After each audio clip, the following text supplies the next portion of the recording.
ছাত্ৰ ছাত্ৰীসকল BP Assamese classes এই চেনেলটোলৈ স্বাগতম। এই ভিডিঅ'টোত ষষ্ঠ শ্ৰেণীৰ অংকুৰণৰ পাঠ 9 আইতাক মই কিদৰে পঢ়িবলৈ শিকালোঁ এই পাঠটো আলোচনা কৰিম। ছাত্ৰ ছাত্ৰীসকল আগতে এটা কথা কওঁ, ৰেডিমেড উত্তৰলৈ বাট চাই পেলাই পাঠটো মনোযোগেৰে নপঢ়াটো বেয়া কথা। সেই কথাটো তোমালোকৰ প্ৰত্যেকটো লেচনৰ আগতে কয় পাইছা নিশ্চয়। এতিয়া কথাটো পাঠটোৰ মূল উদ্দেশ্য হ'ল যে প্ৰাপ্তবয়স্ক শিক্ষা। প্ৰাপ্তবয়স্ক মানে কি? বয়স্ক যিসকল লোকসকল যিসকলে শিক্ষা দীক্ষা ল'ব নোৱাৰিলে তেওঁলোকৰ কথা কৈছে। আৰু নিৰক্ষৰতা দূৰকৰণ। নিৰক্ষৰ অক্ষৰ যি নাজানে, আখৰ লিখিব পঢ়িব যি নাজানে, তেনেকুৱা মানুহ ভাৰতবৰ্ষত বহুত আছে। গতিকে সেই সমস্যাটো দূৰ কৰিব লাগে, সেইকাৰণে তোমালোকক পাঠটো দিছে। এতিয়া পাঠলৈ যাওঁ। কৰ্ণাটকৰ ভিতৰুৱা গাঁও এখনত ককা আইতাকৰ লগত এজনী ছোৱালী আছিল। সেই ছোৱালীজনী কথাখিনি কৈ আছে। ছোৱালীজনী থকা ঠাইখন ইমান পিছপৰা আছিল উত্তৰ কৰ্ণাটকৰ এই গাঁওখনৰ, যে ৰাতিপুৱা বাতৰি কাকতখন আবেলি সময়ৰ বাছখনতহে আহি পাইছিলেহি। ছোৱালীজনীৰ আইতাকৰ নাম আছিল কৃষ্ণ টাকা। তেখেত বিদ্যালয়ৰ শিক্ষা নোলোৱা নিৰক্ষৰ আছিলে। ছোৱালীজনীয়ে আইতাকক কৰ্মবীৰ নামৰ সাপ্তাহিক বাতৰি কাকতখনৰ ধাৰাবাহিকভাৱে প্ৰকাশ কৰা এখন উপন্যাস পঢ়ি শুনাইছিল। উপন্যাসখন শুনি আইতাকে ইমানেই ভাল পাইছিল যে একান্ত মনেৰে শুনি মুখস্থ কৰি পেলালে। উপন্যাসখনৰ নামটো কি আছিল জানানে? কাশী যাত্ৰী। উপন্যাসখন কোনে লিখিছিল? কন্নড় ভাষাৰ জনপ্ৰিয় লেখিকা ত্ৰিবেণী। মানুহৰ মনৰ জগতৰ সমস্যাক লৈ তেওঁ কাহিনী লিখিছিলে দেই। এগৰাকী বৃদ্ধাক কেন্দ্ৰ কৰি পেলাই উপন্যাসখন ৰচনা কৰা হৈছে, কাশী যাত্ৰী উপন্যাসখন।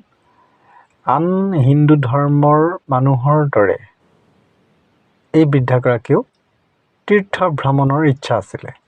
তেওঁ কাশীলৈ গৈ বিশ্বনাথ বাবাৰ, মানে কি বিশ্বনাথ মানে ভোলানাথ, মানে শিৱ, মানে শিৱলিংগত পানী ঢালি পুণ্য লাভ কৰিবলৈ ইচ্ছা কৰিছিলে।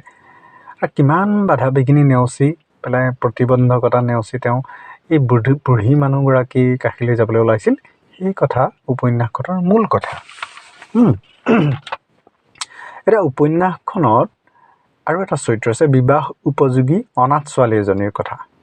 পিছে বিবাহৰ বাবে তাইৰ আৰ্থিক অৱস্থা ভাল নাছিলে, সচ্ছল নাছিলে। ছোৱালীজনীৰ কথা জানিব পাৰিলে সেই বৃদ্ধাগৰাকীয়ে কাশী যাত্ৰাৰ পৰিকল্পনাটো সেইকাৰণে বাতিল কৰিলে আৰু সমস্ত ধনৰাশি ছোৱালীজনীক দি দিলে। ইয়াৰ অৰ্থটো এটাই যে তীৰ্থ ভ্ৰমণতকৈ দুখীয়া নিচলাক সহায় কৰিলেহে পুণ্য হ'ব, বৃদ্ধাগৰাকীয়ে অনুভৱ কৰিলে। ককাক আইতাকৰ লগত থকা সেই 12 বছৰীয়া ছোৱালীজনীয়ে আইতাকৰ আগত উপন্যাসখন পঢ়ি শুনাইছিলে আৰু পঢ়ি শুনাই পেলাইহে খেলিবলৈ ধূলিবলৈ বন্ধুৰ লগত ওলাই গৈছিলে।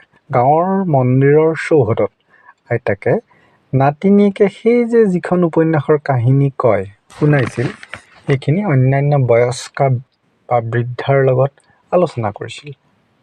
এবাৰ কি হ'ল, নাতিনী গাঁৱৰে বিয়া এখনলৈ গ'ল।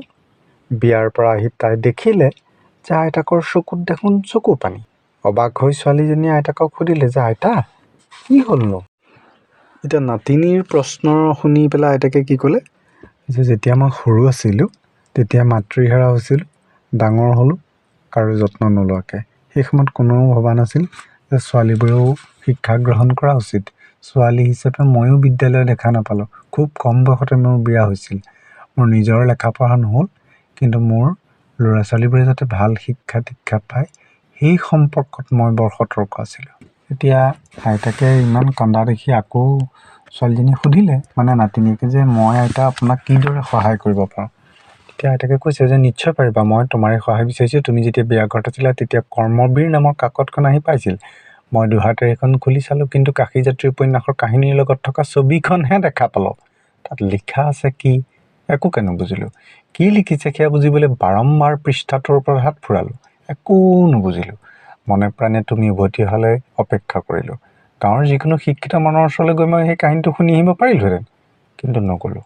মোৰ নিজৰ অক্ষমতাৰ ওপৰত ধিক্কাৰ জন্মিল। তেতিয়াই মোৰ ভাৱ হৈছিল যে শিক্ষা দীক্ষা লাভৰ স্বাধীনতা নাথাকিলে ধন সম্পত্তিৰো মূল্যনো কি। এই আইতাকে নাতিনীয়েকক কৈছে। তাৰপিছত আইতাকে আকৌ ক'লে যে মই সিদ্ধান্ত গ্ৰহণ কৰিছোঁ, কাইলৈৰ পৰা কন্নড় ভাষাৰ বৰ্ণমালা শিকিম। জেদ কৰি হ'লেও শিকিম আৰু সৰস্বতী পূজাৰ দিনাখন মোৰ শিকন সমাপ্ত কৰিম। মই শিকিবই লাগিব যাতে আনৰ সহায় নোলোৱাকৈ নিজেই উপন্যাস পঢ়িব পাৰোঁ। শিক্ষাৰ ক্ষেত্ৰত মই স্বাধীন হ'বই লাগিব, এনেকৈ বুলি আইতাকে কৈছে। দৃঢ় সংকল্প দেখি আইতাকৰ তেতিয়া ছোৱালীজনী হাঁহি উঠিলে। আকৌ সুধিছে যে আইতা তোমাৰ ৬২ বছৰ বয়স হ'ল, চকুৰো ভালকৈ নেদেখা, চশমা পিন্ধা, চুলিও পকিছে, হাত ৭০-৭০, ছাল ৭০-৭০, তুমি ৰান্ধনি ঘৰৰ কামটো আছেই, পাৰিবা জানো? তেতিয়া আইতাকে কৈছে যে পাৰিম, কেলৈ নোৱাৰিম। ভাল কামৰ বাবে যদি প্ৰতিজ্ঞাবদ্ধ হোৱা হয় তেন্তে বহুত সতেক বাধা বাগিনী অতিক্ৰম কৰি লক্ষ্যত উপনীত হ'ব পাৰি। তেনেকৈ আইতাকে নাতিনীয়েকক ক'লে। মানে আইতাক দৃঢ় সংকল্প লৈছে কন্নড় ভাষাৰ বৰ্ণমালা শিকিম। যেনে অসমীয়া বৰ্ণমালা আছে হয় ন, অ, ক, খ, এনেকৈ কন্নড় ভাষাৰ প্ৰত্যেকটো ভাষাৰ বৰ্ণমালা থাকে। আৰু যিমানেই কষ্টকৰ হওক মই পাৰিম, এই শিক্ষাৰ বাবে কোনো বয়স নাই। কথামতে পাছদিনাৰ পৰা মোৰ শিক্ষক জীৱনৰ সূত্ৰপাত হ'ল। মোৰ মানে ছোৱালীজনীয়ে কৈছে মানে মাষ্টৰণী বাইদেউ হ'ল তাই। আৰু দেখিলোঁ যে ভাল ছাত্ৰ ছাত্ৰীৰ সকলো গুণেই আইতাৰ গাত আছে। গৃহকৰ্ম কৰিবলৈ তেখেতে ক্লান্তি অনুভৱ নকৰিছিল। একোটা বাক্য মনত ৰাখিবলৈ তেখেতে বাৰে বাৰে পঢ়িছিল। পঢ়া হৈ গ'লে মনে আওৰাইছিলেও। ময়ে তেখেতৰ একমাত্ৰ শিক্ষয়িত্ৰী আৰু তেখেত আছিল মোৰ একমাত্ৰ ছাত্ৰী। যথাসময়ত সৰস্বতী পূজা আৰম্ভ হ'ল। তেতিয়ালৈ কাশীযাত্ৰী উপন্যাসখন গ্ৰন্থ হিচাপতো প্ৰকাশ হৈছিলে। আৰু মই সেইখন গোপনে কিনি আনিলোঁ। পূজাৰ দিনা আইতাই মোক মণ্ডপলৈ নি, সৰস্বতী পূজাৰ দিনাখন আইতাকে মণ্ডপলৈ নি ওখ টেবুলৰ ওপৰত বহিবলৈ দিলে ছোৱালীজনীক, নাতিনীয়েকক। এটা ফ্ৰকৰ কাপোৰ মোৰ হাতত দি তেওঁ মোৰ ভৰিও স্পৰ্শ কৰিলে। মোৰ ছোৱালীজনীৰ ভৰি স্পৰ্শ, নাতিনীয়েকৰ। তেতিয়া তাই চক খাই উঠিলে। ডাঙৰে সৰুনো সৰুৰ চৰণ চুৱেনে? তাই ক'লে যে মই মোৰ শিক্ষয়িত্ৰীহে চৰণ চুইছোঁ, ভৰি চুইছোঁ, নাতিনীৰ নহয়। মোক মৰম চেনেহেৰে পঢ়োৱা দৰদী শিক্ষয়িত্ৰীৰ ভৰি চুইছোঁ। তাৰ পৰা অতি অমূল্য শিক্ষা লাভ কৰিছোঁ। সেই শিক্ষা ইমানেই কাৰ্যকৰী হৈছে যে মই এতিয়া সাৱলীলভাৱে উপন্যাস পঢ়িব পাৰোঁ। তাৰমানে এই বুঢ়ীগৰাকী যি মুঠেই পঢ়া শুনা একো নাজানে, নাতিনীয়েকে পঢ়ুৱাই অৱশেষত পঢ়িব পৰা এনেকুৱা কৰিলে যে উপন্যাসখন পঢ়িব পৰা হ'ল। বুজি পাইছা? যি শিক্ষাই আজি মোক পঢ়াৰ স্বাধীনতা দিলে, সেই শিক্ষাদান কৰা শিক্ষয়িত্ৰীক মই কিয় বা সন্মান নকৰিম? আইতাকে নাতিনীয়েকক কৈছে। নাতিনীয়েকক আইতাকে শিক্ষয়িত্ৰীৰ শিক্ষাদাতাৰ ৰূপত চাইছে, নাতিনীৰ ৰূপত নহয়। ময়ো মোৰ প্ৰথম ছাত্ৰীগৰাকীক প্ৰণাম কৰিলোঁ। যিটো পুৰস্কাৰ তেখেতৰ বাবে গোপনে কিনি থৈছিলোঁ, সেইটো দি দিলোঁ। কি? উপন্যাসখন দি দিলে। উপন্যাসখন কাশীযাত্ৰী। এই উপন্যাসখন প্ৰথম পৃষ্ঠাটো লুটিয়াই আইতাই অনৰ্গল পঢ়ি যাবলৈ ধৰিলে। মই বুজি পালোঁ যে মোৰ প্ৰথম ছাত্ৰীগৰাকী ডিষ্টিংশ্যন সহ উত্তীৰ্ণ হৈছে, খুব সুন্দৰকৈ পাছ কৰিছে। এই কাহিনীটোৰ মূল লেখিকা কোন জানানে? কৰ্ণাটকৰেই সুধা মূৰ্তি।